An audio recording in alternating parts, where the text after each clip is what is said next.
50% पर्यंत दात किडलाय आणि तुम्ही फिलिंग केलं तर ते टिकणार आहे. त्याच्यापेक्षा जास्त जर दाताचा डॅमेज असेल तर ते फिलिंग टिकेल का? सेन्सिटिव्हिटी म्हणजे मुळात नेमकं काय असतं? त्या नर्व आपल्याला सिग्नल देतात काहीतरी बिघाड झालाय हे लक्षात आल्यानंतर कारण काय आहे ते डेंटिस्ट कडे जाऊन शोधलं पाहिजे. डेंटिस्टने प्रिस्क्राईब करू देत की तुमचा हा त्रास आहे, तुमचं तुम्ही स्वतः डॉक्टर बनू नका. अक्कलदाढ काढत असताना पेशंटला जास्त त्रास होतो. बाकीचे सर्जन कसं करतात, अॅनेस्थेशिया देतात, पेशंट झोपलेले असतात. आमच्या पेशंटला लोकल अॅनेस्थेशिया जरी दिलेला असेल तरी आम्ही हत्यारं घेतलेली पेशंटला दिसत असतात आणि थोडं प्रेशर तर अनुभवायला येत असतात. एक दात काढला तर त्याच्या आजूबाजूचे दात लगेच हालायला लागतात. खालचे दात आणि वरचे दात एकमेकांवरती बसतात, पण खालचा दात काढला तर ग्रॅव्हिटेशनल फोर्समुळे हा दात हळूहळू खाली येणार. आपण चावतो, त्याचे फोर्सेस रोज लागत असतात, त्यामुळे हे दात सुद्धा फिलिंग केलं पण तरीही माझा दात किडलाय. दाताला 5 बाजू, 1 किंवा 2 बाजू किडलेली असते तेवढं डेंटिस्ट भरून देतो. पण आपण जर ब्रश नाही केलं, आपल्या तोंडामध्ये 700 प्रकारचे बॅक्टेरिया आहेत. आपण अन्न ग्रहण करतो त्यावेळेला हे बॅक्टेरिया त्याला ब्रेकडाऊन करतात आणि बरेच जण ब्रश करत नाही किंवा मुलांनी चॉकलेट खाल्लं आणि ते मस्त चिकटून बस. रात्रीतनं आपल्या बॅक्टेरियांना मोकळं राहतं. व्हाईटनिंगचे जे टूथपेस्ट आहेत वापरायचं की नाही वापरायचं? व्हाईटनिंग टूथपेस्ट ज्या बाजारात असतात खरखरीत असतात, त्या ऍक्च्युअली त्या कशासाठी बनवलेल्या असतात? जे लोक पान गुटखा खातात त्यांच्या दातांवर जे स्टेन्स येतात. माणूस हा समाजशील प्राणी, कारण आपण एकमेकांना भेटतो तेव्हा आपण हसतो, आपण एकमेकांना म्हणजे न बोलता सुद्धा ग्रीट करतो. अशा अनेक गोष्टी आहेत. कॉर्नकॉपचे ब्रशेस आलेले आहेत, लहान मुलांना हे वापरायचे. जेव्हा आपण हा ब्रश डिस्कार्ड करतो तर प्लास्टिकचा मॅक्झिमम कचरा आज जगामध्ये काय होतोय तर हा बाळांनी जर कॅल्शियम रिच आहार घेतला तर आपले दात बनतानाच मजबूत बनतात आणि त्यामुळे त्यांना कीड लागायचं प्रमाण. दुधाचे दात जे आहेत ते किडले तरी चालतात, त्याची ट्रीटमेंट करायची गरज नाहीये. हे खरं आहे की खोटं आहे? अगदी खोटं. दात सैल होणं म्हणजे हे आपल्या वृद्धपकाळाचं चिन्ह आहे, त्यावर काही उपाय नाहीये. हे खरं आहे की खोटं आहे? दात एक वेळ काढून टाकलेला बरा, पण रूट कॅनल नको करायला. एखादा डोळा आपला समजा खराब झाला असेल तर डॉक्टर डोळा काढून घ्या असं आपण म्हणत नाही, पण दात 32 आहेत म्हणून आपण काढून टाकणं योग्य आहे का? हॅलो एव्हरीवन, मी शैलजा. आजच्या आपल्या द हेल्दी शो मध्ये तुम्हा सगळ्यांचं स्वागत करते. आज आपल्या सोबत आहेत the famous dentist doctor Medha Limaye. Doctor Medha Limaye ह्या गेले 30 वर्ष डेंटिस्ट म्हणून प्रॅक्टिस करत आहेत. कॉस्मेटिक्स व लेझर इंडस्ट्री तसेच फुल माउथ रिहॅबिलिटेशन सारख्या खास गोष्टींमध्ये त्यांचं प्रावीण्य आहे. त्यांनी फक्त 2024 मध्ये जनजागृतीसाठी 106 शिबिरे आणि अनेक व्याख्याने दिली आहेत. त्यांच्या या सामाजिक कार्यासाठी त्यांना राष्ट्रीय आरोग्य रत्न पुरस्कार हा सन्मान देखील मिळालेला आहे आणि त्यांना गायन व नाट्याची विशेष आवड असून सारेगमप सारख्या लोकप्रिय कार्यक्रमातही त्यांचा सहभाग होता.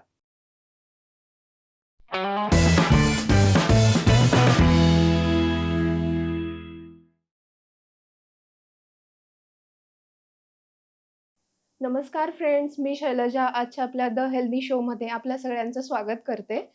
आज आपल्या सोबत आहेत आपल्या सुप्रसिद्ध dentist doctor Medha Limaye. Welcome ma'am, तुमचं या द हेल्दी शोच्या भागामध्ये खूप खूप स्वागत आहे. नमस्कार. आजच्या या हेल्दी शोच्या पॉडकास्टमध्ये मला बोलवल्याबद्दल खूप खूप धन्यवाद. माझ्या आवडीच्या विषयावर बोलण्यासाठी खास करून.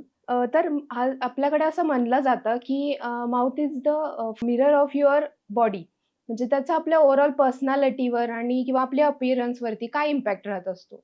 असं म्हणतात की माणूस हा समाजशील प्राणी आहे, बरोबर आहे.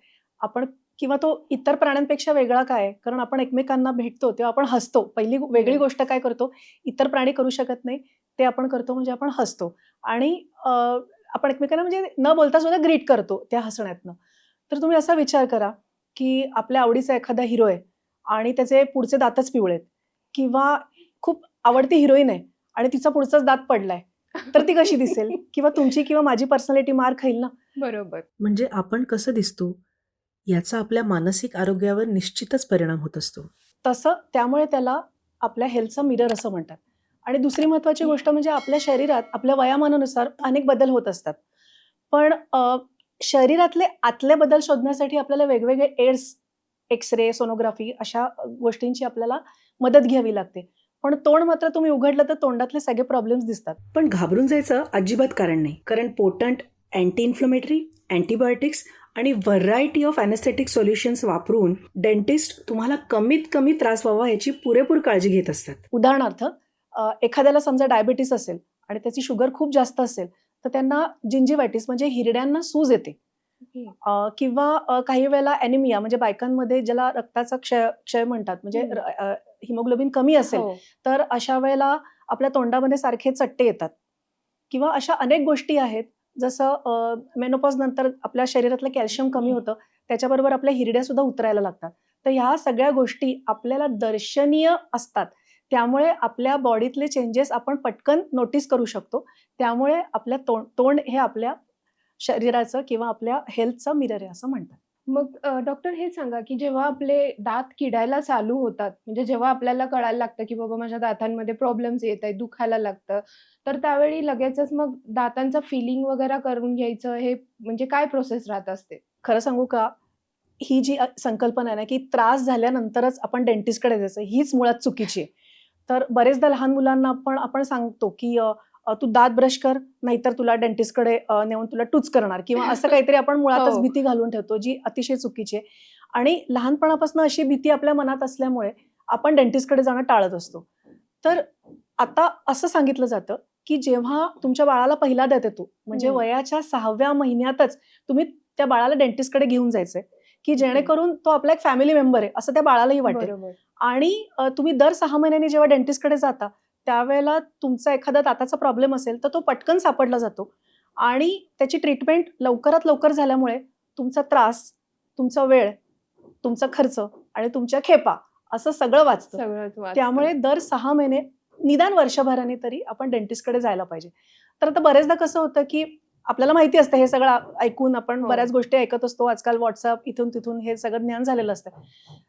लक्षात राहत नाही, की आपण वर्षांनी जायचं. तर त्याच्यासाठी मी आयडिया पेशंटना काय सांगते, की आपला वाढदिवस, हां. लग्नाची अॅनिव्हर्सरी किंवा 15 ऑगस्ट दातांच्या किडण्यांपासून मुक्ती असं म्हणून तुम्ही त्या दरम्यान एकदा डेंटिस्टला व्हिजिट करा.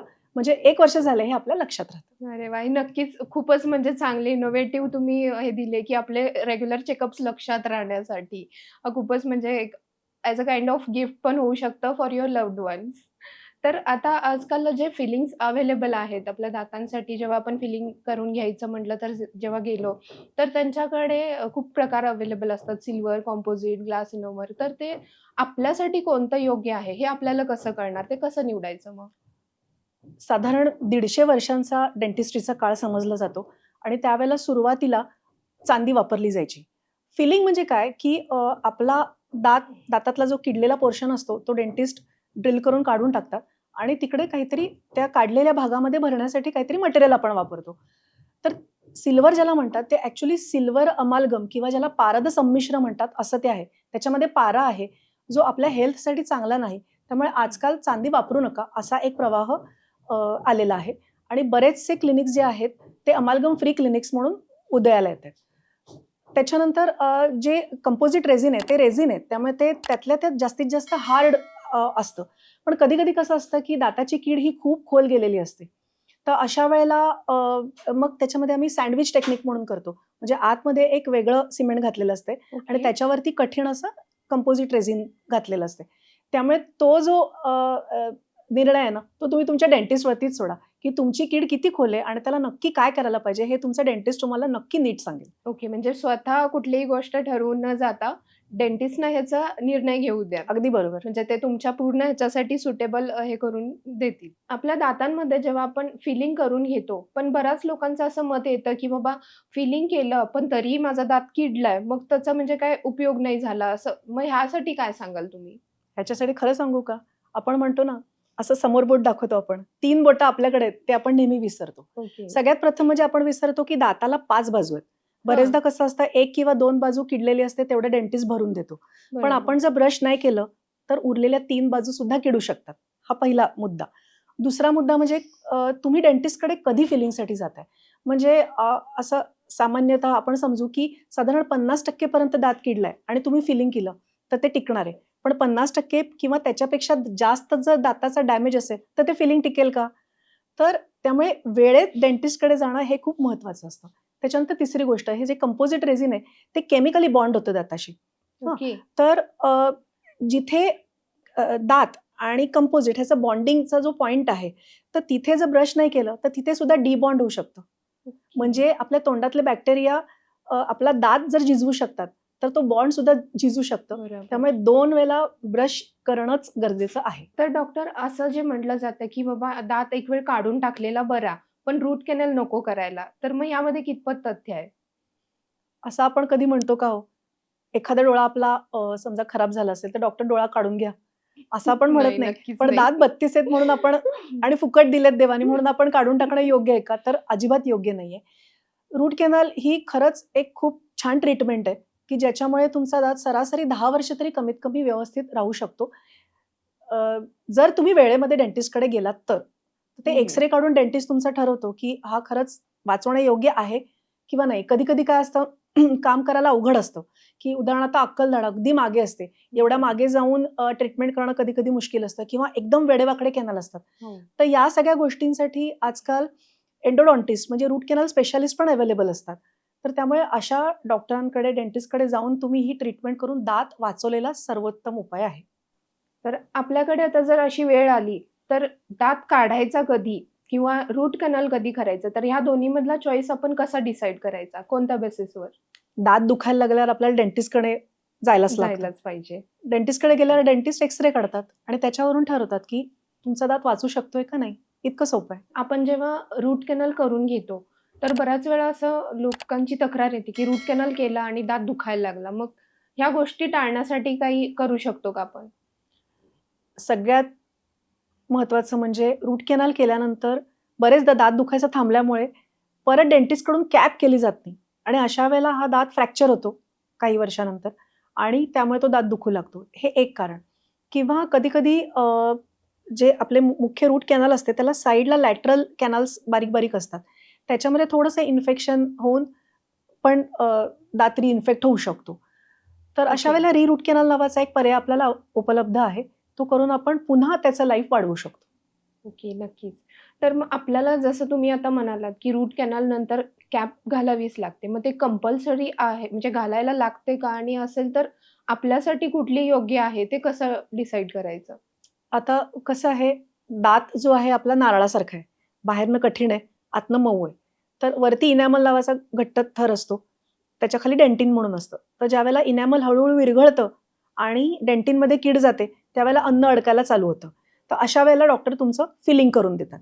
जेव्हा आपण तेव्हाही दुर्लक्ष करतो आणि हळू ही कीड आणखीन खाली आतल्या पल्प नावाच्या ज्या उती असतात, त्यांना जाऊन चिकटते. त्यावेळेला आपल्याला दात ठणकायला लागतो आणि त्यावेळेला रूट कॅनल करायची वेळ आलेली असते. तर तुम्ही विचार करा एवढं ट्रॅव्हलिंग करून जोपर्यंत कीड खाली जाते, तोपर्यंत दाताचा डॅमेज पुष्कळ झालेला असतो.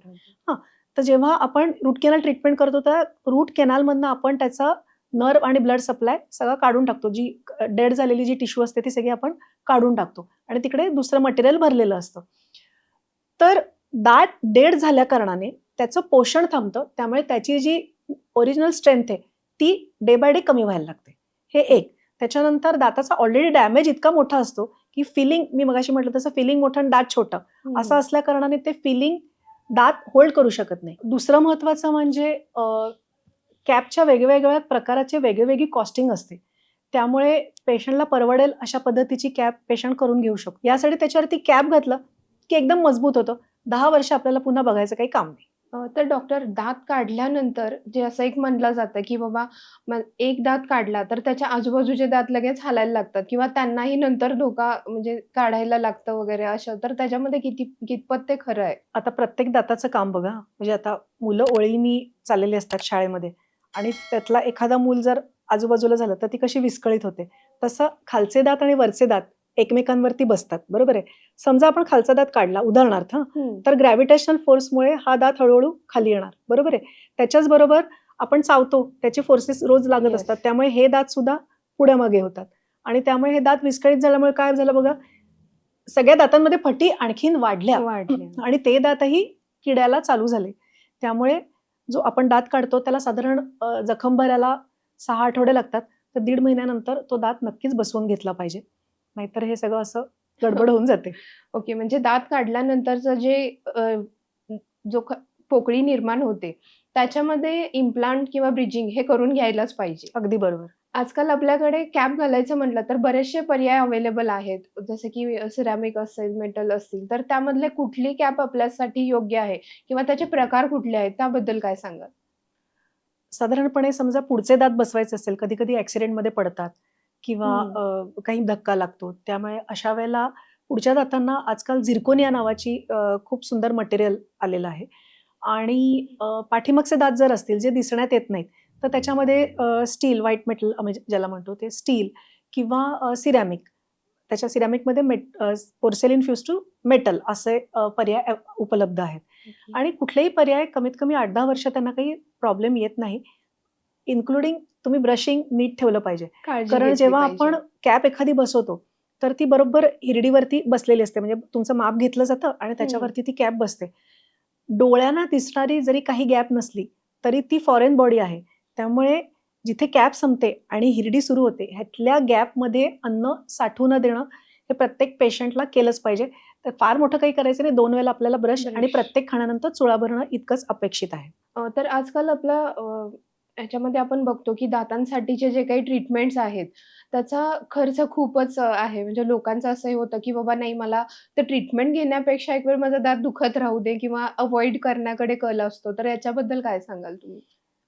त्याच्यामध्ये खरं सांगू का, निग्लिजन्सचे पैसे आपण मोजत असतो. मी मगाशीच सांगितल्याप्रमाणे समजा कीड थोडीशीच आहे वरच्या इनॅमल किंवा डेंटिन या थरामध्ये, डेंटिस्ट तुमची कीड काढणार आहे, दात भरून देणार आहे, स्वस्त मस्त असा खूप काळ टिकणारा असा उपाय तुम्हाला मिळणार आहे. पण तुम्ही दुर्लक्ष केलं आणि ती कीड खोल गेली, मग रूट केनाल, कॅप हे सगळे खर्च, या सगळ्या खेपा आणि हा सगळा त्रास, हे सगळं आपल्याला अव्हॉइड करायचं असेल तर स्टिच इन टाइम सेव्हज 9 म्हणतो तसं वेळेमध्ये आपल्याला डेंटिस्ट गाठायला पाहिजे. गाठायला पाहिजे किंवा इव्हन दुखण्याची वाट न बघता रेग्युलर चेकअपचे शेड्यूल अगदी बरोबर. मेंटेन केलं म्हणजे पाहिजे. फॉरेन कंट्रीजमध्ये वगैरे तर त्यांचे विमे असतात आणि हं. त्यामुळे दर 6 महिन्यांनी त्यांना जाऊन डेंटिस्टची चेकअप विजिट करूनच घ्यायलाच घ्यायला लागतं. लागतं. कारण नाहीतर मग त्यांचा विमा त्यांना मिळत नाही. म्हणजे ते बरोबर. विम्याचं जे संरक्षण आहे त्यातनं जे त्यांचे कंटिन्युटी राहत नाही. पेमेंट्स त्यांना मिळत नाहीत असं. ओके. आपण आजकाल एक खूप म्हणजे ॲडव्हर्टाइजमध्ये असेल किंवा मार्केटमध्ये असेल, एक गोष्ट बघतो की दातांच्या सेन्सिटिव्हिटीसाठी जे आहेत, भरपूर असे प्रॉडक्ट अवेलेबल आहेत आपल्याकडे. म्हणजे खूप असे ब्रँड्स दावा करतात की बाबा हे आमच्या ह्यानी सेन्सिटिव्हिटी नाहीशी होईल किंवा कमी होईल, तुम्हाला जाणवणार नाही. तर सेन्सिटिव्हिटी म्हणजे मुळात नेमकं काय असतं आणि त्याच्यासाठी मग आपल्याला काय उपाय करता येतील? निसर्गाने आपल्या शरीरात खूप छान रचना केली आहे. नर्व्हज आहेत आपल्या शरीरामध्ये आणि शरीरात काहीही बिघाड झाला की त्या नर्व्ह आपल्याला सिग्नल देतात, सिग्नल. पेन सिग्नल देत असतात. काहीतरी बिघाड झालाय हे लक्षात आल्यानंतर त्याला टूथपेस्ट वापरून मास्क करायचं नाहीये. त्याचं कारण काय आहे ते डेंटिस्टकडे जाऊन शोधलं पाहिजे. मुख्य कारण म्हणजे मी म्हटलं तसं की कीड खोल जाऊन नर्वला लागलेली असते आणि त्यामुळे आपल्याला रूट केनालची किंवा फिलिंगची आवश्यकता असते. बरोबर. हे एक कारण असू शकतं. कधी कधी वयामानानुसार फार दिवस दुर्लक्ष झाल्यामुळे किंवा ब्रशिंग प्रॉपर नसल्या कारणाने हिरड्या उतरतात किंवा लेडीजमध्ये पोस्ट मेनोपॉझल कॅल्शियमची कमतरता झाल्यामुळे हिरड्या उतरतात. काही जेनेटिक कारणं असतात. या सगळ्या कारणांमुळे हिरड्या जेव्हा उतरतात तेव्हा आपली रूट्स एक्सपोज होतात आणि ती एक्सपोज रूट्स असतात ती थंडीमध्ये आपल्याला सेन्सिटिव्हिटी देतात. कारण थंडीमध्ये कसं होतं आपण सकाळी उठतो त्यावेळेला आपली बॉडी गरम असते, गरम पण असतं. टाकीचं पाणी कसं असतं थंड. थंड हा जो असतं. टेम्परेचर डिफरन्स आहे त्यामुळे तो थर्मल शॉक आपल्या बॉडीला येतो आणि बॉडीला त्यामुळे येतो. सेन्सिटिव्हिटी येते. पण परत मी म्हटलं तसं की डेंटिस्टने प्रिस्क्राईब करू देत की तुमचा हा हं. त्रास आहे आणि ह्याच्यासाठी हे उत्तर आहे, तर ते योग्य आहे. तुमचं तुम्ही स्वतः डॉक्टर बनू नका. बनवू नका. कारण नंतर ते महागात पडेल मगाशी म्हटल्यासारखं. बरोबर. अगदी बरोबर. आणि त्याचसोबतच आपण अजून एक अलीकडंच नवीन एक अशी फॅड म्हणू किंवा फॅशन म्हणू, टूथ व्हाईटनिंगचे जे टूथपेस्ट आहेत किंवा वेगवेगळे क्रीम्स येतात किंवा लिक्विड्स येतात, दातांचा कलर शुभ्र करण्यासाठी वगैरे. तर त्यामध्ये कितपत म्हणजे वापरायचं की नाही वापरायचं त्याचं काय हे करता येईल आपल्याला? टूथ व्हाईटनिंग हा असा ट्रिकी शब्द आहे बरं का. म्हणजे साधारणपणे आपण फेशियल ब्लीच करतो की नाही, तर तसं दातांचं व्हाईटनिंग म्हणजे दातांचं ब्लिचिंग जे ओके. प्रोफेशनली फक्त डेंटिस्टच करू शकतो आणि ते वारंवार पण करू नये. आणि जे व्हाईटनिंग टूथपेस्ट ज्या बाजारात असतात त्या खरखरीत असतात, म्हणजे त्याची पार्टिकल साईज मोठी असतात. त्या ॲक्च्युअली त्या कशासाठी बनवलेल्या असतात की जे लोक पान गुटखा खातात किंवा हं. जे स्मोकिंग करतात त्यांच्या दातांवर जे स्टेन्स येतात ते स्टेन्स जावे यासाठी पार्टिकल साईज म्हणजे खरखरीत असलेली ती पेस्ट असते. तर त्यामुळे त्याच्यामुळे तुमचे दात झिजणार आहेत. आपल्या दाताचं जे कव्हर आहे ज्याला इनॅमल म्हणतो, जे हं. प्रोटेक्टिंग लेअर आहे आपला, तर तो ह्या खरखरीत पेस्टमुळे झिजला जातो आणि तो कुठल्याही परिस्थितीत आपल्याला पुन्हा रिबिल्ड करता येत नाही. तो डेंटिस्टला काहीतरी फिलिंग किंवा अशा काहीतरी गोष्टींनीच कव्हर करावा लागतो. रिजनरेट होत नाही. त्यामुळे बी अवेअर अशा कुठल्याही प्रॉडक्टकडे तुम्ही जाऊ नका, डेंटिस्टला विचारा आणि हां. तुम्ही योग्य सल्ला घ्या. नक्कीच मॅम. Thank you. हे खूपच एक महत्त्वाची माहिती होती. मला माझा पर्सनल एक प्रश्न आहे, की एनामल जे आहेत म्हणजे आपण म्हणतो, की आता एनामल खराब झाल्यामुळे खूप काही म्हणजे प्रॉब्लेम्स होतात.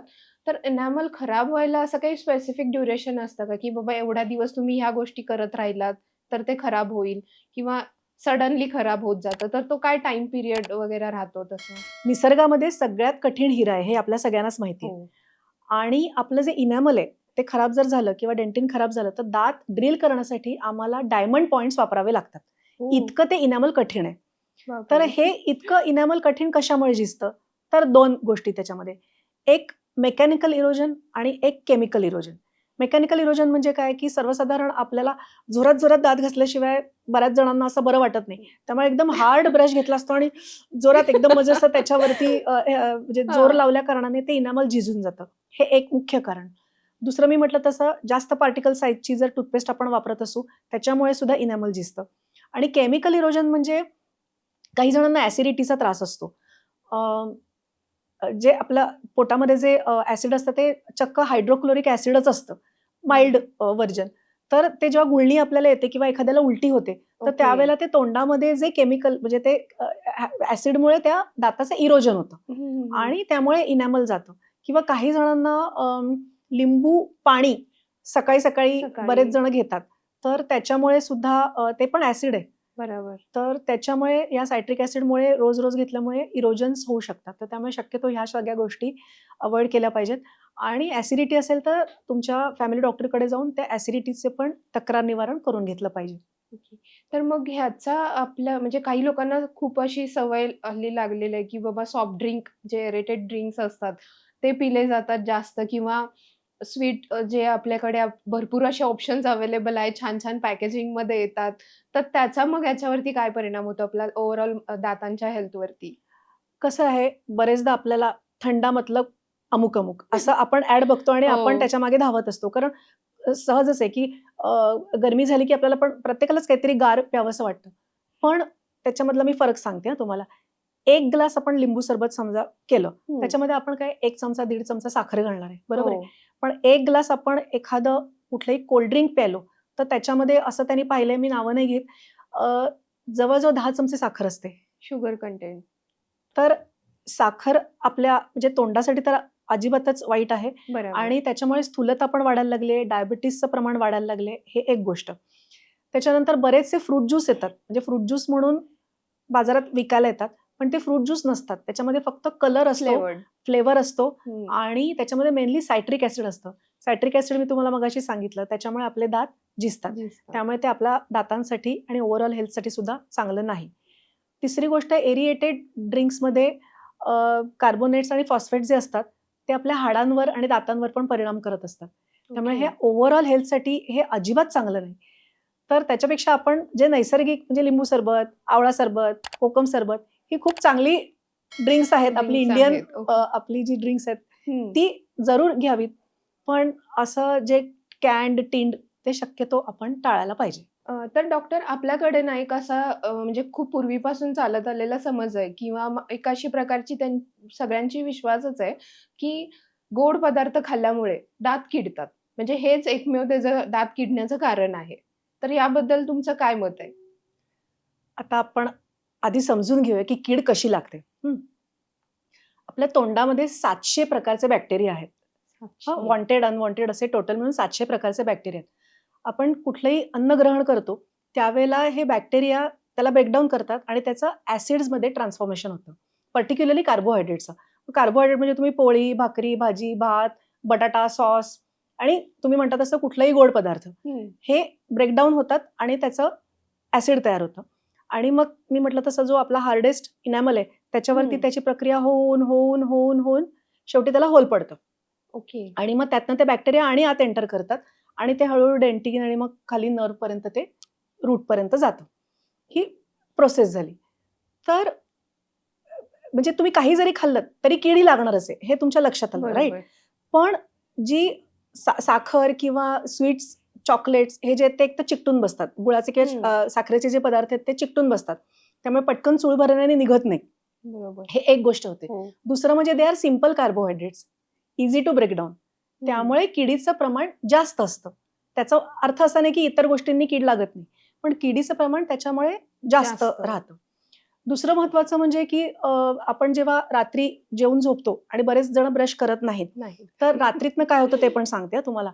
तुम्ही जेवलाय किंवा मुलांनी चॉकलेट खाल्लंय आणि ते मस्त चिकटून बसलं, आईस्क्रीम खाल्लंय चिकटून बसलंय, रात्रीतनं आपल्या बॅक्टेरियांना मोकळं राहणं. मोकळं. त्यामुळे मॅक्झिमम केरीज ऍक्टिव्हिटी ही रात्रीतनंच होत असते. त्यामुळे रात्रीचं ब्रशिंग हे मस्ट आहे. आणि दुसरं महत्वाचं म्हणजे रात्री थोडा आपला सलॅवरी म्हणजे आपल्याला तोंडात लाळ येत असते, त्यांनी सुद्धा थोडं सेल्फ क्लिन्झिंग होत असतं. रात्री हे प्रमाण पण कमी झालेलं असतं आणि त्यामुळे रात्रीतनं केरीज ऍक्टिव्हिटी हायेस्ट असते. त्यामुळे रात्रीचं ब्रशिंग इज मस्ट.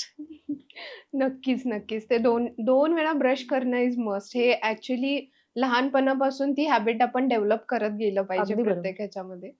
मला अजून एक गोष्ट अशी विचारायची आहे, की आजकाल डेंटल किट जे आपण म्हणतो म्हणजे दातांची काळजी घेण्यासाठी वेगवेगळे प्रॉडक्ट्स बाजारामध्ये अवेलेबल आहेत. लाइक माउथ फ्रेशनर असेल, टूथपेस्टचे भरपूर व्हरायटी, ब्रश, त्यानंतर बरेच काही प्रकार आहेत. तर तुमच्यासाठी एक आयडियल डेंटल किट आपलं काय असू शकतं? मी म्हटलं तसं ब्रश हे मस्टच आहे. आजकाल ब्रशच्या मागे टंग क्लीनर येतात बघा. म्हणजे असं रफ सरफेस असतात Yes. आणि त्यांनी जीभ आपली साफ करू शकतो. कारण आपल्या तोंडातले कितीतरी मॅक्झिमम बॅक्टेरिया जे आहेत ते आपल्या जिभेवरती असते. त्यामुळे जीभ जर साफ नाही झाली तर आपलं तोंड साफ नाही झालं. त्यामुळे जीभ साफ करणं हे दात साफ करणं इतकंच इम्पॉर्टंट आहे.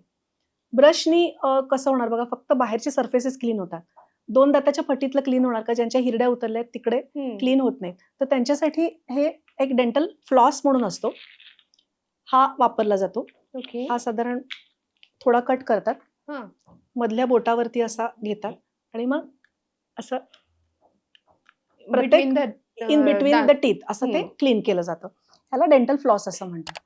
किंवा आजकाल असे वॉटर फ्लॉसर पण आले, म्हणजे ह्याला बटन असतं.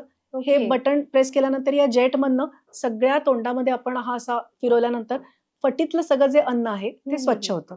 तर असे खूप चांगले चांगले एड्स बाजारामध्ये आलेले आहेत. आणखीन एक महत्वाची, मी थोडं प्लास्टिकच्या बाबतीत पण अवेअरनेस करत असते. तर आजकाल असे प्लास्टिकचे न करता कॉर्न कॉपचे ब्रशेस आलेले आहेत. म्हणजे पर्टिक्युलरली लहान मुलांना हे वापरायचे. कशासाठी म्हणजे की जेव्हा आपण हा ब्रश डिस्कार्ड करतो तर प्लास्टिकचा मॅक्झिमम कचरा आज जगामध्ये काय होतोय, तर हा ब्रश, टूथब्रशचा असं म्हटलं जातं. तर असे पर्यावरण पूरक असे टूथब्रश पण आजकाल अवेलेबल आहेत. ते जर तुम्ही वापरलं तर तुम्ही नक्कीच पर्यावरणाचं रक्षण करू शकाल. दुसरं एक महत्वाचं सांगायचं होतं की टूथपेस्टमध्ये फ्लोराईड हे असलंच पाहिजे. आणि बरेचदा आपण ऍडमध्ये दाखवतात की ब्रश घेतला, पेस्ट घेतली आणि भरून पेस्ट घेतली. एवढ्या पेस्टची नक्कीच आवश्यकता नाही. मटारच्या साईजची अगदी थोडीशी पेस्ट घ्यायची आणि ती पण कशी घ्यायची, अगदी ब्रशमध्ये अशी ब्रिसलमध्ये दाबायची, तेवढीच घ्यायची आणि मग गोल गोल फिरवत सगळ्या दातांना लावून घ्यायची आणि मग ब्रश करायचं. दुसरं महत्वाचं म्हणजे आपण खांद्यातनं किंवा कोपरातनं प्रेशर नाही लावायचं, फक्त मनगटी प्रेशर, जसं बॅडमिंटन खेळताना ओनली असं गोल गोल गोल असं ब्रश करायचंय किंवा दाताच्या रेषांप्रमाणे. आडवे दात घासले की ते झिजतात. ओके. आणि बरेच दा कंटाळा केला जातो रात्रीच्या ब्रशिंगचा आणि त्याच्याऐवजी माउथ फ्रेशनर असं खूप छान ऑप्शन गोड गोड नावाखाली चुळा भरल्या जातात. पण केमिकल कुठली वापरण्यापेक्षा कधीही जे मेकॅनिकल क्लिन्झिंग इज बेस्ट, हे एक गोष्ट. आणि दुसरं म्हणजे अल्कोहोलयुक्त जर आपण माउथ रिन्स वापरले तर आपल्या तोंडाच्या सगळ्या गोष्टींमध्ये पण अल्टरेशन्स होतात. त्यामुळे जेव्हा गरज असेल तेव्हा डेंटिस्टच्या सल्ल्यानेच माउथवॉश वापरले गेले पाहिजे. म्हणजे त्या माउथ वॉशमुळे आपलं नॅचरल जी सलाइवा असेल किंवा नॅचरल जे हेल्पफुल बॅक्टेरियाज आहेत त्याच्यामध्ये पण काही फरक इफेक्ट येतो. होऊ शकतो. ते पण आणि आपल्या तोंडाच्या त्वचेवर पण अल्कोहोलचा इफेक्ट होतो ना. त्यामुळे डॉक्टरी सल्ल्याशिवाय माउथवॉश वापरू नका. तर डॉक्टर आपल्याकडे कसं आता जसं काही सगळं वेस्टर्नायझेशन होत चाललंय, तर त्याबरोबर अजून एक फॅड आलेला आहे, की सकाळी उठलं की मॉर्निंग टी किंवा मॉर्निंग पहिला ब्रेकफास्ट वगैरे केला जातो. मग नंतर ब्रश करणे किंवा पुढचे काही त्यांची दिनचर्या आहे, ती चालू केली जाते. तर याबद्दल काय सांगाल तुम्ही, की ब्रश उठल्या-उठल्या लगेच करणं जरुरी आहे किंवा चहा, कॉफी घेऊन ब्रेकफास्ट करून मग केलं तर चालेल? ह्याच्यामध्ये 2 गोष्टी आहेत. आपण जेव्हा सकाळी उठतो त्यावेळेला आपल्या लाळेमध्ये काही जे बॅक्टेरिया किंवा काही जे एन्झाईम्स असतात, तर ते आपल्या अन्न पचनासाठी किंवा गट फ्लोरासाठी चांगले असतात. त्यामुळे तुम्ही ते गिळून टाकलेत तर ते चांगले आहे. हम्म. हा एक भाग झाला. आणि दुसरा भाग असा आहे की ब्रेकफास्ट नंतर ब्रश केला, मी मगाशी म्हटलं तसं अन्न अडकतं, ते ब्रेकडाऊन होतं आणि कीड लागते. त्यामुळे ब्रेकफास्ट नंतर तुम्ही जर ब्रश केलात तर तो नक्कीच आपल्याला फायद्याचा आहे. कारण सकाळच्या वेळेला इतकी गडबड असते की दोनदा ब्रशिंग बरेचदा जमत नाही. त्यामुळे आपल्याला सोयीचं काय हे प्रत्येकाने आपला पर्याय निवडावा. तर थँक्यू मॅम, तुम्ही आता एवढ्या सगळ्या आमच्या ज्या काही म्हणजे क्वेश्चनची खूपच चांगली माहिती दिली आहेत आणि मला विश्वास आहे की आपल्या बऱ्याच श्रोत्यांचे जे काही डाऊट्स होते, म्हणजे लाईक दातांच्या दुखण्याबद्दल असेल, कोणती ट्रीटमेंट निवडायची त्याबद्दल असेल, किंवा रेग्युलर डेंटल केअरमध्ये कुठल्या गोष्टी असायला पाहिजेत, कुठल्या अवॉइड करायला असायला पाहिजेत, तर याबद्दल बरेच आमच्या सगळ्या शंकांचं तुम्ही उत्तर दिलेलं आहे. तर मॅम, मी आता काही तुम्हाला क्वेश्चन्स विचारते, त्याचे मला खरे किंवा खोटे हे असे काही आन्सर्स तुम्ही द्या. तर आपला जो ब्रश आहे तो दर 3 महिन्यांनी आपण बदलला पाहिजे, नाहीतर तो जंतूंचं घर बनतं. ही गोष्ट खरी आहे की खोटी? एकदम खरं.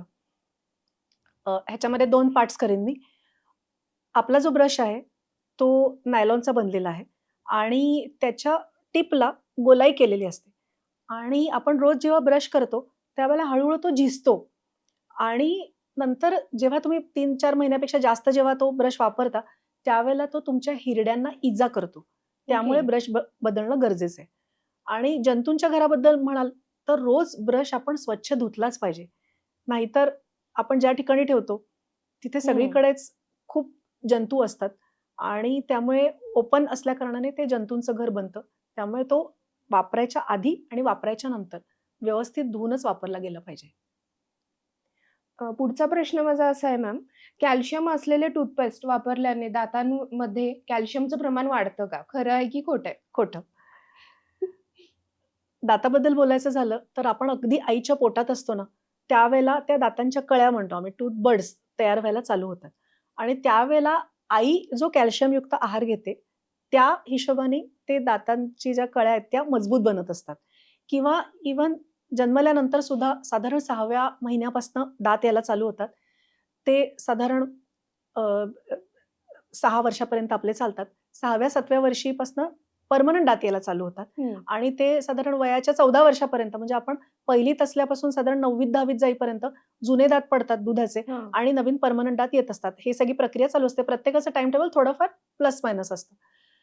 या पिरियडच्या दरम्यान तो दात तोंडात यायच्या आधी बाळाने जर कॅल्शियम रिच आहार घेतला, दूध, दुग्धजन्य पदार्थ म्हणजे चीज, पनीर असं सगळं, त्याच्यानंतर नाचणी, ह्या असं जर कॅल्शियमयुक्त आहार जर आपण ठेवला तर आपले दात बनतानाच मजबूत बनतात आणि त्यामुळे त्यांना कीड लागायचं प्रमाण कमी राहतं.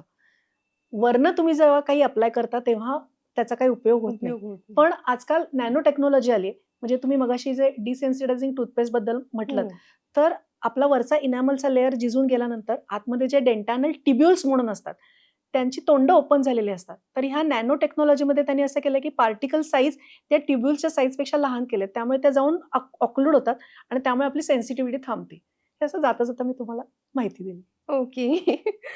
तर पुढचा प्रश्न असा आहे मॅम, की साखर हे दात किडण्याचं एकमेव कारण आहे. खरं आहे की खोटं आहे? खोटं. मी मगाशी एक्सप्लेन केल्याप्रमाणे कोणतेही कार्बोहायड्रेट्स ब्रेकडाऊन झाले की त्यातनं ऍसिड फॉर्म होतात आणि ते आपल्या दातांवर प्रक्रिया होऊन आपले दात किडायला चालू होतात. साखर हे सिंपल कार्बोहायड्रेट असल्याने त्याचं प्रमाण फास्टर असतं, इतकंच. तर पुढचा प्रश्न माझा असा आहे मॅम, की दुधाचे दात जे आहेत ते किडले तरी चालतात, म्हणजे ते परत नंतर ते जाऊन परत नवीन दात येणार आहेत, तर त्याची ट्रीटमेंट करायची गरज नाहीये. हे खरं आहे की खोटं आहे? अगदी खोटं. मी मगाशी सांगितल्याप्रमाणे साधारण 6 महिन्यापासून 6 वर्षापर्यंत दुधाचे दात असतात आणि नंतर सुद्धा 14 वर्षापर्यंत काही त्यातले असतात आणि त्या वयापर्यंत त्या बाळाला खाण्यासाठी तेच दात गरजेचे असतात, बरोबर ना? त्यातला एखादा काढला तर ते बाळ खाणार कसं? पहिलं गोष्ट. दुसरं महत्वाचं म्हणजे दात एकमेकांवरती असे बसतात, बरोबर आहे?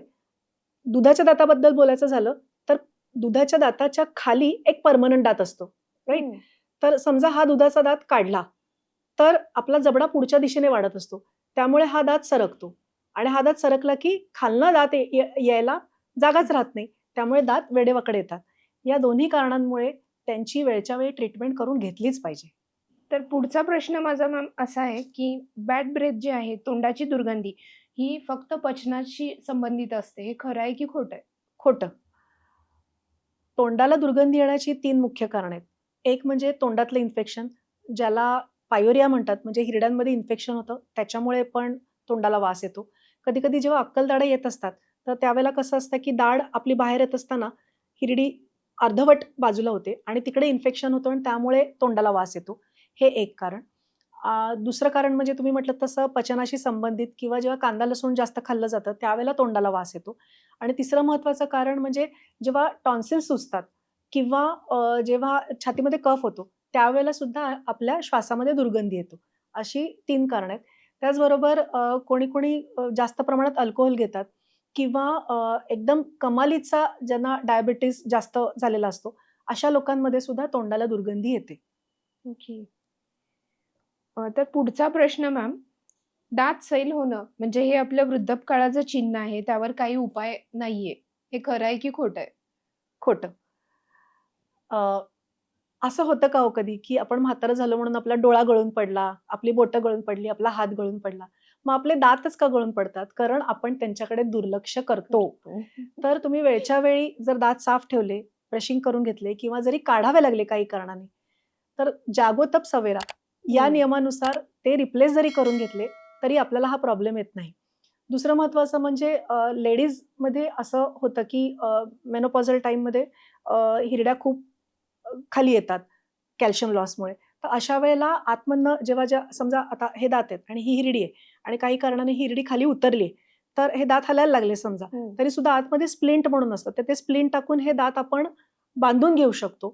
पण ओके. हे तुमच्या बाबतीत शक्य आहे की नाही, हे डेंटिस्टच ठरवणार. ओके. तर सगळ्या गोष्टींना पर्याय एकच, की डेंटिस्टकडे जाऊन योग्य सल्ला घेणे. नक्कीच. स्वतः काही उपाय करून चुकीच्या ह्याच्यामध्ये पडण्यापेक्षा अगदी बरोबर. डेंटिस्टकडून सल्ला घेतलेलं चांगलं. तर डॉक्टर आपल्याकडे असं बऱ्याच वेळा गमतीने म्हटलं जातं, की अक्कल आली म्हणजे तुला अक्कल यायला चालू झाली तर हे खरं आहे का? म्हणजे नेमकं त्याच ह्याच्यामध्ये आपल्याला अक्कल येते का? खोटं. कसं आहे साधारण 18व्या वर्षी अक्कलदाढ येते. त्यावेळेला माणूस सज्ञान झालं असं म्हणतात. हो. म्हणून अक्कलदाढ असं त्याचं नाव पडलेलं आहे. That is called as third molar. आमच्या परिभाषेत त्याला थर्ड मोलर असं म्हणतात. कसं आहे जेव्हा आपण मरकट स्टेजमध्ये होतो, त्यावेळेला आपल्याला 4 दाढा होत्या हं. आणि मग आपण हळू रिफाइंड फूड सगळं खायला लागलो. पहिले सगळं ते कच्चं खायचं त्यामुळे 4 दाढा होत्या. रिफाइंड फूड खायला लागल्यामुळे दाढांची संख्या कमी होत आता 3 आहेत. पुढच्या उत्क्रांत जी स्थिती आहे त्याच्यामध्ये काही जणांना अक्कलदाढा नाहीच आहेत. उदाहरणार्थ मला अक्कलदाढ नाहीये, पण अक्कल आहे. हो. नक्कीच. तर पुढच्या उत्क्रांत स्थितीमध्ये असं आहे की अक्कलदाढा नसतात. तर अकलेशी त्याचा काही संबंध नाहीये. अर्थार्थी संबंध नाही. ओके. तर पुढचा एक प्रश्न असा आहे मॅम, की आपले इतर दात काढत असताना जेवढा त्रास होतो त्यापेक्षा अक्कलदाढ काढत असताना पेशंटला जास्त त्रास होतो, त्यामध्ये जास्त रिस्क असते. तर हे खरं आहे की खोटं आहे? अगदी खरं आहे. तर ह्याचं कारण असं आहे की आपल्या जी सगळी हाडं आहेत शरीरामध्ये, त्याच्यात सगळ्यात हार्डेस्ट बोन आहे ते मॅन्डिबल आणि त्याच्यामध्ये सगळ्यात हार्डेस्ट पोर्शन जो आहे तो अँगल ऑफ मॅन्डिबल. या एरियामध्ये कुठलंही काम आपल्याला करायचं झालं तर ते अतिशय अवघड असतं. सगळ्यात महत्त्वाचं म्हणजे तुम्हाला माहिती आहे करायला लागतो. एक आर.के. लक्ष्मणांचं एक फार छान कार्टून एक त्यांनी केलं होतं. बहुतेक त्यांची डेंटिस्ट व्हिजिट झाल्यानंतर केलं असेल, की असं त्यांनी एका सिंहाने केलाय आणि डेंटिस्ट त्यांच्या तोंडामध्ये शिरलाय आतमध्ये आणि तो म्हणतोय, "अजून कर, अजून कर." अशा पद्धतीचं हो, ते नक्की. कार्टून होतं. तर ॲक्चुअली कसं होतंय, ती जागा इतकी खोल असते, की बरोबर. अ, ते तेवढ्या खोल जागेमध्ये जाऊन काम करणं हे मुळात अतिशय अवघड असतं. बरं डेंटल सर्जनचं एक दुःख असं आहे, की बाकीचे सर्जन कसं करतात, अॅनेस्थेशिया देतात, पेशंट झोपलेलं असतं, तुम्ही काही करा, पेशंटला काही दुखत हं. नाही. आमच्या पेशंटला लोकल अॅनेस्थेशिया जरी दिलेला असेल, तरी आम्ही हत्यारं घेतलेली पेशंटला दिसत असतात हं. आणि मग आम्ही जोर लावून तो दात काढत असतो, ते हां. दिसत असतंय आणि थोडं प्रेशर तर अनुभवायला येतच ना. बरोबर. त्यामुळे पेशंट नको, नको, नको असं हे सगळं चालू असतं. तर हे खरोखरच कठीण काम आहे. तर तेवढं एकच अवघड काम असते. पण तेवढी गरज असल्याशिवाय डेंटिस्ट तुमची दाढ सुद्धा काढत नाही. कधी-कधी काय असतंय, की अगदी नर्व्हच्या जवळ पण असते. पण तशी कल्पना देऊन मग ते हं. डेंटिस्ट त्यांना दात काढून देतो. तर it is okay. Really one of the very, very hard task to do. हो, नक्कीच. तर मगाशी जसं तुम्ही रेफरन्स दिलात, की अक्कल दाढ काढताना जो काही भयंकर त्रास होतो किंवा इव्हन ते डेंटिस्टसाठी पण एक कठीण म्हणजे काम असतं. तर हे अक्कल-दाढ जर समजा माझ्याकडे ऑलरेडी दात आहेत, इनफ आहेत खाण्यासाठी, तर मग ते नकोच आहेत मला ते येऊ नये म्हणून मग काय करू शकतो का आपण? नाही, तसं काही सोय नाहीये. जेनेटिक कोडिंग असतं. जसं आपल्याला आपल्या आई-वडिलांकडनं केसांचा रंग, डोळ्यांचा रंग, आपल्या बॉडीची ठेवण असं हे सगळं जे मिळत असतं, त्याच्याप्रमाणे दाताचं स्ट्रक्चर पण त्यांच्याकडनं मिळत असतं. कधी-कधी म्हणजे असा प्रश्न विचारला जातो, की एखाद्याचे दात वेडेवाकडे असतात, एखाद्याचे नसतात. तर उदाहरणार्थ, की समजा जबड्याची साईज आईकडनं आली हं. आणि दाताची साईज कडनं आली. तर त्या छोट्या जबड्यात ते मोठे दात अकोमोडेट बरं. होत नाहीत. त्यामुळे ते हां. वेडेवाकडे येतात. मग ओके. ते आपल्याला तार लावून सरळ करावे लागतात. तर तसं अक्कलदाढ न येण्याविषयी तर काही अजून तरी काही तशी ट्रीटमेंट अवेलेबल नाहीये. पण मगाचपासून आपण ट्रीटमेंटचे निरनिराळे प्रकार पाहिले. तर आजकाल टिश्यू रिजनरेशन असं स्टेम सेल वापरून टिश्यू रिजनरेशन बनवून नवीनच दात बनवायचं असं नवीन ओह! काही संशोधन सुरू आहे. तर माहीत नाही पुढच्या काही वर्षामध्ये आपल्याला ह्या ट्रीटमेंटच कदाचित कराव्या लागणार नाहीत. तुम्हाला नवीन दातच उगवून उगवून मिळेल. येईल. हे मात्र नक्की होईल. ओके. तर तुम्ही आता जसं म्हटलात, की मुलांना दातांचं पण जे आहे ते जेनेटिकली येत जातं म्हणजे जेनेटिक ह्याच्यामध्ये हेरिडिटीमधून मिळतं. तर दातांचे जर आई-वडिलांना काही प्रॉब्लेम असतील किंवा आपल्या हेरिडिटीमध्ये जर तो असेल, तर तो मुलांमध्ये जर येणार असेल म्हणजे जसं डायबिटीज असेल तर मुलांमध्ये येऊ शकतं. तर मग दातांची जर किडण्याचा आजार आहे, तो मुलांमध्ये येणार असेल तर तो अव्हॉइड करता येतो का? नक्कीच अव्हॉइड करता येतो. म्हणजे माझ्या अनेक पेशंट्समध्ये मी असं पाहिलेलं आहे, की ज्यांच्या आई-वडिलांच्या लवकर कवळी करावी लागली किंवा खूप दातांचे लवकर प्रॉब्लेम झाले. हं.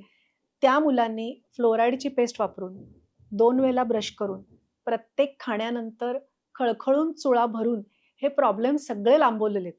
ओके. आणि हे 100% म्हणजे मी प्रॅक्टिकली पाहिलेलं, पुस्तकात लिहिलेलं मी सांगत नाहीये. 32 वर्ष मी जे पाहते ते आज तुमच्यापुढे मांडते. तर आळशीपणा न करता हं. थोडंसं तुम्ही आपल्याकडे स्वतःकडे लक्ष द्या. 2 मिनिटं सकाळी आणि 2 मिनिटं संध्याकाळी. 1.5 मिनिट आपल्याला दाताला किती बाजू आहेत? एक बाहेरची बाजू, एक चावतो बाजू, एक आतली बाजू. आतली बाजू. अर्धा-अर्धा मिनिट ते ब्रश करायचं. उरलेल्या अर्ध्या मिनिटात थोडासा गम्स मसाज करायचा. हं. मसाज केल्यामुळे त्यातलं ब्लड सर्क्युलेशन वाढतं. त्यामुळे तुमच्या हिरड्या हेल्दी राहतात. आणि जीभ स्वच्छ करायची टंग क्लीनरने. नुसत्या ब्रशनी केलं तरी चालतं. या 3 गोष्टी केल्या तर कितीतरी गोष्टी अव्हॉइड होऊ शकतात. डॉक्टर आपण बऱ्याच वेळा असं बघतो, की लहान मुलं जी आहेत, खेळता-खेळता पडतात किंवा स्कूलमध्ये काही ॲक्सिडेंटल छोटे-मोठे हे होतात आणि त्यांचे दात पडतात. मग त्यावेळी काय करता येतं? अशा वेळेला दात रिप्लांट करता येतात. मी तुम्हाला 2 मजेदार किस्से सांगते या बाबतीत. अ, एकदा काय झालं, की आमच्या घरी केळवणासाठी आमचे नातेवाईक आले होते. आणि आमच्याकडे खूप मोठा झोपाळा आहे आणि त्याच्यावरती मुलं मस्त झोके घेत होती. आमच्या मुलांना रोजचीच सवय असल्यामुळे ते हात सोडून झोके घेत होती. पण त्यांचं जी छोटी मुलगी आलेली 3 वर्षाची, ती मात्र तसंच करायला गेली हं. आणि तिचा तोल गेला आणि ती पडली खाली. ओके. पडल्यानंतर मग रडारड झाली.